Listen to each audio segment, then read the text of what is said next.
Olá, pessoal. Bom, nessa aula aqui nós vamos falar sobre a fisiologia da amamentação. É uma aula bem tranquilinha, muitas coisas a gente já viu em aulas passadas, em aulas anteriores, e acho que a gente vai retomar aqui para poder falar sobre a produção de leite. Olha, a glândula mamária começa a se desenvolver na puberdade por ação hormonal. Durante ali o início dos ciclos menstruais ou sexuais, a menina ela começa a produzir progesterona e estrogênio, que estimulam o crescimento da mama, tá? O crescimento físico da mama, tanto o estroma, que é a parte da deposição de gordura, como também o parênquima, que é a parte glandular, tá? Então, aí começa o início da formação das glândulas rudimentares, do crescimento, sendo que o estrogênio ele está mais voltado para a deposição de tecido adiposo, ele também é um dos principais responsáveis pelo formato da mama, né? É o suporte ele funciona como um suporte, né? Dando sustentação, nutrindo, liberando vários fatores de crescimento para as células parenquimatosas, que são as glândulas, são os ductos que de fato estão voltados para a produção do leite, a produção e a ejeção do leite. Então, aí a gente tem, em cada ciclo, quantidades de estrogênio e progesterona que vão promover o desenvolvimento das mamas, tá? Aí tem o seguinte, que mulheres que não estão gestantes e que não estão amamentando, né, não é esperado que esse tipo de mulher produza leite. Então, por que que não é esperado a produção de leite nessa situação? Porque a dopamina, ela inibe a produção e a liberação da prolactina. Então, no corpo de mulheres que não estão gestantes e que não estão amamentando, a dopamina, ela é secretada, ela é liberada no corpo em uma concentração que inibe, que bloqueia, né, a produção de prolactina. Então, a prolactina não é capaz de produzir leite em pessoas não gestantes por conta da dopamina, que aparece aí como um bloqueador da produção da prolactina. Os livros trazem um hormônio chamado de fator liberador de prolactina. Mas, se vocês observarem, sempre vai ter uma interrogação quando o livro falar desse fator liberador, que ele vai ter uma ação de promover a liberação da prolactina, né? Mas ainda estão sendo estudados, né, informações sobre esse fator liberador. Então, aqui a gente só vai falar mesmo da dopamina como controlador da produção da prolactina, tá?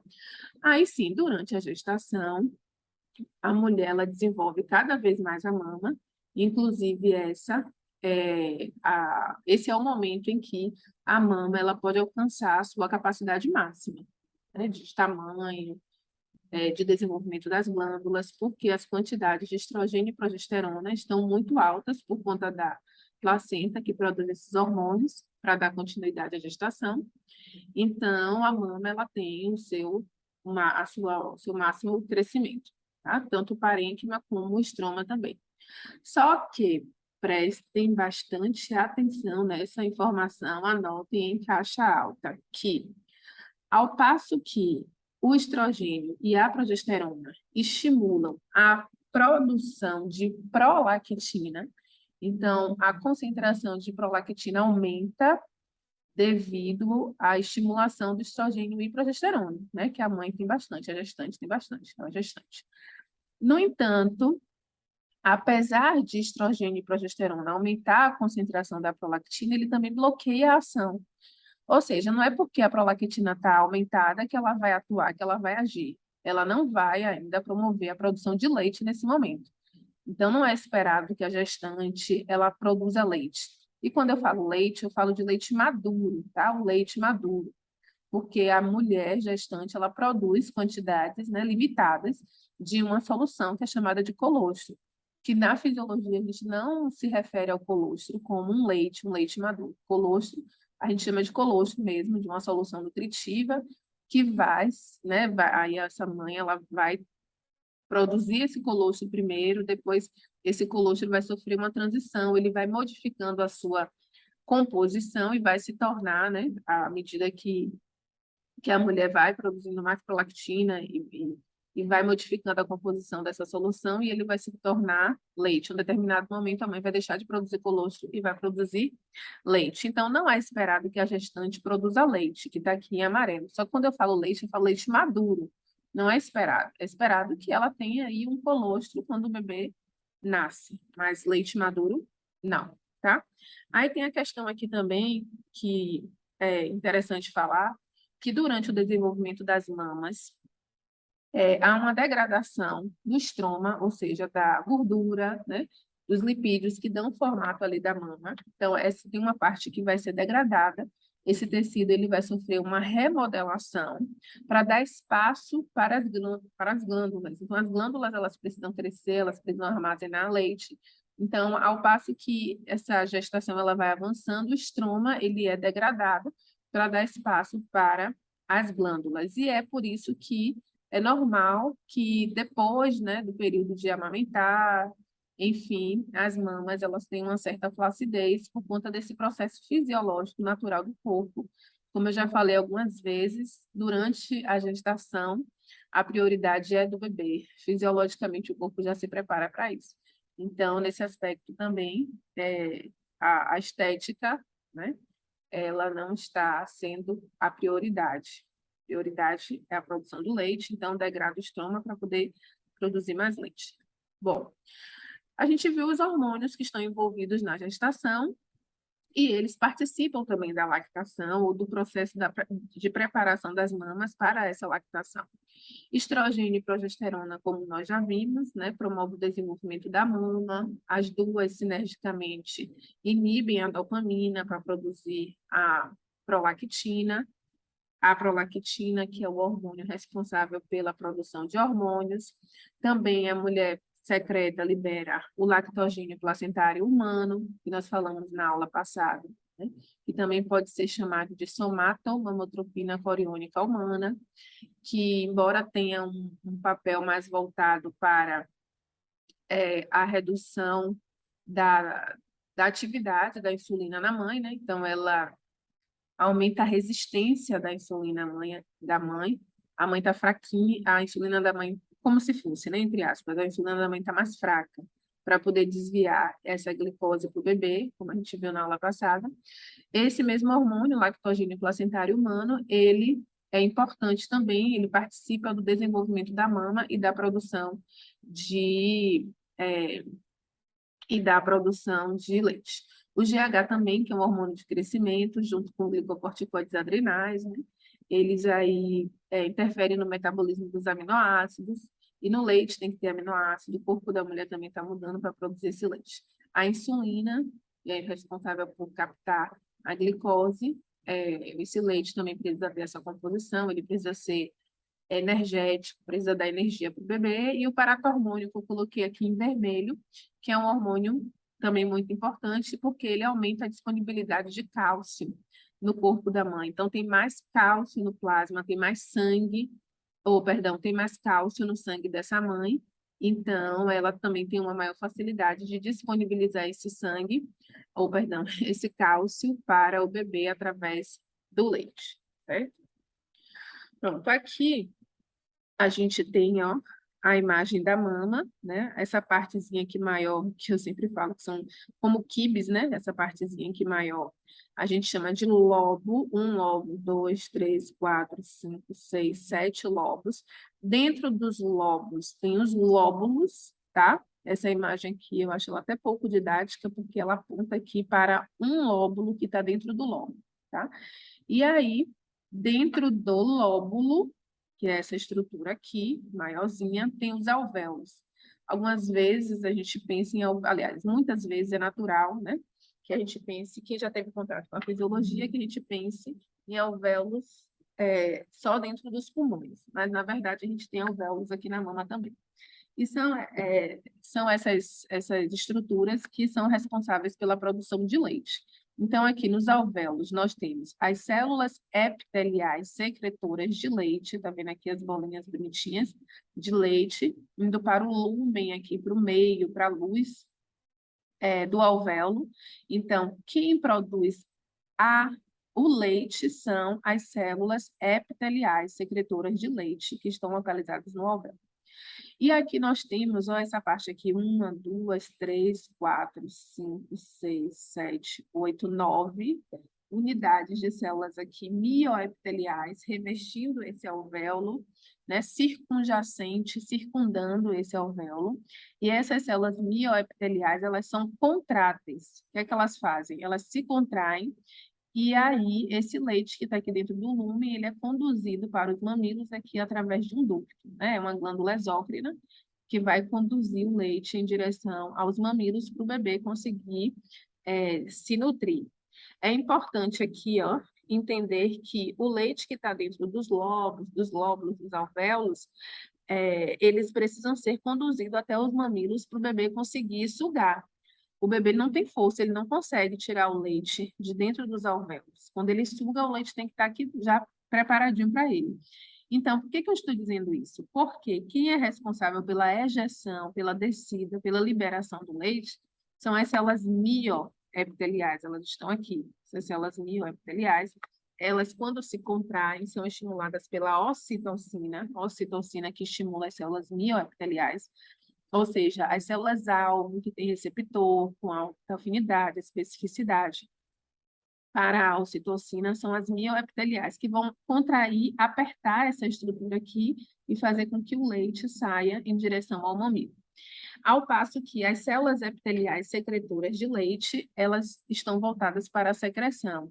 Então, elas são as células-alvo, onde a prolactina atua. Então, a prolactina atua nas células epiteliais secretoras de leite, a prolactina atua aqui, e a ocitocina atua nas células mioepiteliais. Ou seja, um exemplo, a mulher ela pode não ter problema nenhum na produção de leite, então ela tem as células epiteliais secretoras normais, boas, né?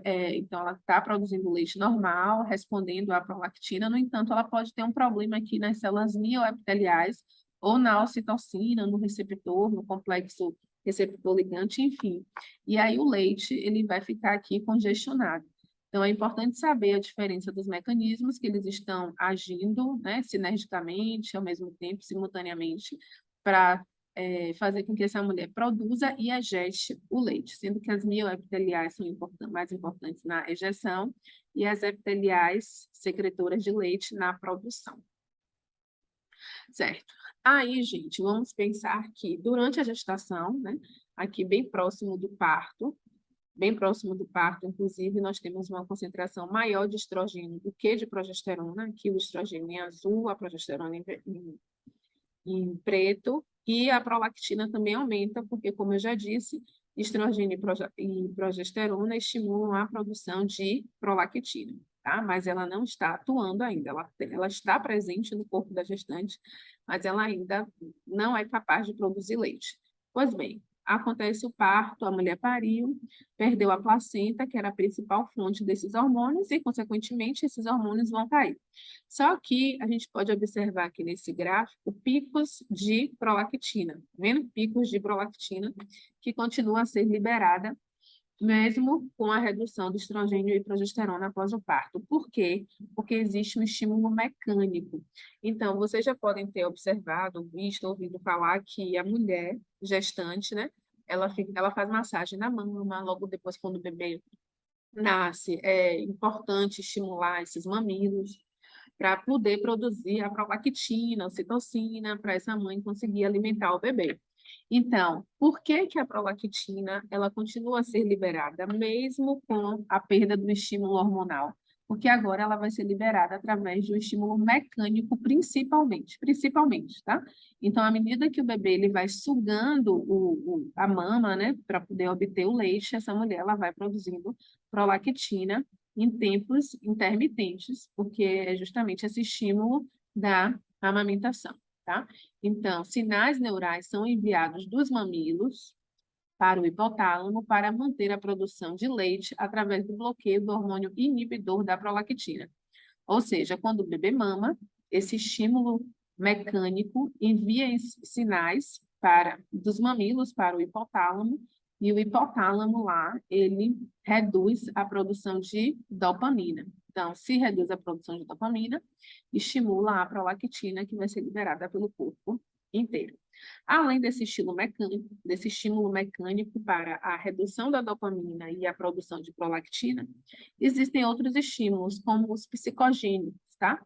Então, quando a mãe olha para o bebê, ouve a voz do bebê, escuta o choro do bebê, pensa no bebê, né? Ela também pode produzir a prolactina e também a ocitocina, sendo que o principal estímulo é o mecânico, tá? Então, a sucção aqui, ó, ela estimula mecanorreceptores, que são receptores que estão localizados aqui nos mamilos, tá? E que são estimulados por conta do ato do bebê sugar. Então, essas células são chamadas de mecanorreceptores, e por conta desse estímulo, o hipotálamo reduz a secreção de dopamina, e é possível também que ele libere o fator liberador de prolactina, que ele secrete, libere, produza e libere o fator regulador, o fator de liberação da prolactina. Mas, como eu falei no início da aula, tem uma interrogação aqui, tá vendo? Essa interrogação diz que essas informações sobre o fator de liberação da prolactina ainda não foram completamente esclarecidas. Então, tá, teve a sucção, o hipotálamo inibiu a produção de dopamina, consequentemente, ele vai estimular a adenohipófise a produzir a prolactina. Então, a dopamina em menor concentração no plasma sanguíneo envia um sinal para a hipófise, a adenohipófise ou a hipófise anterior, para produzir prolactina. E, consequentemente, essa prolactina em maior concentração no plasma vai atuar nas células epiteliais produtoras de mama, produtoras de leite, para produzir o leite, como a gente viu. Além disso, esse mesmo estímulo estimula a neurohipófise a produzir e liberar a ocitocina, que vai ser liberada. Perdão, esse mesmo estímulo vai atuar no hipotálamo, fazendo com que o hipotálamo produza a ocitocina, que vai ser liberada pela neurohipófise. Como a gente já viu, a neurohipófise, ela libera a ocitocina que foi produzida lá no hipotálamo. E aí, o aumento dessa ocitocina no plasma sanguíneo, né, vai fazer com que haja uma estimulação das células mioepiteliais. Então, a ocitocina vai promover a contração das células mioepiteliais, e para a ejeção do leite. É necessário que tenha o estímulo tanto das células produtoras de leite, como também das células contráteis ali ao redor dos alvéolos, né? Então, esse daqui é mais do mesmo, essa parte aqui, como eu já falei, do estímulo da sucção, fazendo com que a ocitocina aumente, né? E esse mesmo estímulo faz com que a dopamina reduza para poder ter a produção de prolactina pelas células chamadas de lactótrofos, que estão lá na adenohipófise, como nós já vimos e já fizemos uma atividade com relação a isso. Sendo que aumento da prolactina no corpo reduz o GNRH. Então, o GNRH reduzido, isso impede que a mulher desenvolva novos folículos. Ou seja, durante a amamentação, quando a mulher está amamentando, é mais difícil ela engravidar novamente, porque o principal hormônio que promove a estimulação dos folículos, ele está sendo inibido. Está vendo aqui? Prolactina alta, redução de GNRH, e aí toda aquela cadeia que a gente estudou, do LH, FSH, do desenvolvimento do folículo, está sendo bloqueada. Só que essa é uma forma de contraceptivo natural não confiável, é um método não confiável. Alguém já deve ter ouvido falar que mulheres amamentando engravidaram novamente, aí tem irmãos com uma pequena, assim, um intervalo de tempo de diferença muito pequeno por conta disso. Aí vocês podem perguntar, mas por que, prof? Se a gente está vendo aqui que a prolactina impede que novos folículos eles sejam desenvolvidos, porque é necessário que haja uma regularidade desse estímulo. Então, como nós vimos aqui ó, nesse gráfico, precisa ter uma regularidade na produção de prolactina para poder evitar a produção do GNRH. Uma vez que teve um espaço, um intervalo de tempo, ou seja, a mãe ela foi fazer alguma coisa, né? Se ocupou, e aí ficou mais tempo sem dar a mama para o bebê, ou qualquer fator psicogênico, fisiológico, enfim, que teve aqui uma redução da prolactina por algum motivo, isso já libera o GNRH, já pode induzir o desenvolvimento dos folículos, e essa mulher muito fértil, né, com essa janela aberta aí, pode engravidar novamente. Então, é por isso que, embora mulheres gestantes tenham uma maior dificuldade de engravidar, gestantes não, durante a lactação, durante a amamentação, ela tem uma maior dificuldade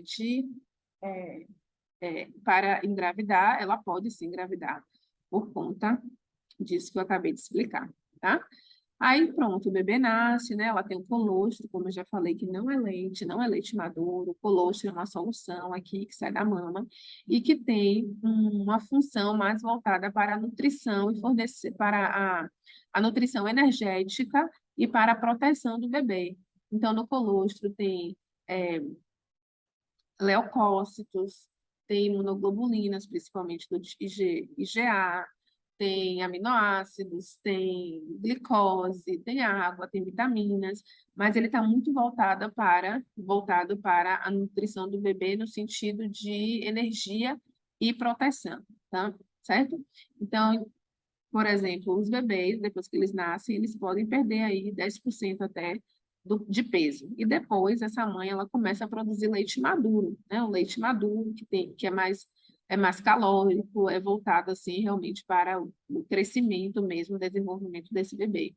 O leite maduro, o leite materno, né? Que comparado com o leite de vaca, tem algumas diferenças na sua composição. Inclusive, não é indicado dar leite de vaca para as crianças por conta da diferença dessa composição. O leite de vaca é ótimo, maravilhoso para o bezerro. Ele foi desenvolvido para o bezerro e não para os humanos. Então, vamos lá, ó. Vamos comparar a composição do leite humano e do leite de vaca. Com relação à água, o leite humano tem 88,5% de água, enquanto que o leite de vaca tem 87%. Então, não tem tanta diferença, o problema não é a água. A gordura, o leite humano tem 13,3% e o leite de vaca tem 13,5%. Também não tem por cento de gordura, não tem uma diferença tão grande. A lactose aqui já aparece com uma diferença de 6,8%, então o leite da mãe, da mulher, né, tem 6,8% de lactose, enquanto de vaca tem 4,8%. Mas chegamos aqui no principal problema, que é a caseína e outras proteínas. Então, a caseína é uma proteína de difícil digestão. As proteínas já são difíceis de serem digeridas, né? Mais difíceis. Então, a caseína ela aparece aqui no leite humano com uma concentração de 0,9, enquanto no leite de vaca tem 2,7. Então, 3 vezes mais concentrado no leite de vaca do que no leite da mãe. E isso pode provocar mal-estar, cólicas, né? Alteração na flora intestinal. E essas proteínas, né? Elas, inclusive, podem ser absorvidas na forma de proteína mesmo, ou de peptídeos, de pequenos peptídeos, e isso pode gerar problemas futuros, alimentares, alérgicos. Então, hoje, isso vem sendo muito estudado, de pessoas que tomaram leite de vaca como recém-nascido, né, depois de nascer, e hoje apresentam alergias e problemas gastrointestinais que podem muito estar relacionado com essa ingestão de leite de vaca depois do parto, nos primeiros meses de vida. Outras proteínas também, tá? Lactobubina e outras proteínas no leite humano tem 0,8 e no leite de vaca tem quase o dobro, perdão, no leite humano tem 0,4 e no leite de vaca tem 0,7, quase o dobro de outras proteínas, assim como lactobumina, né? Cinzas são sais minerais, não tem falando muito sobre esse problema aqui, não, do leite de vaca ter mais sais minerais do que no leite materno. Certo, gente? Então, era isso que eu tinha para falar para vocês hoje, essas carinhas fofíssimas, e espero que eu tenha conseguido passar aí uma informação de forma clara e objetiva. Um beijo.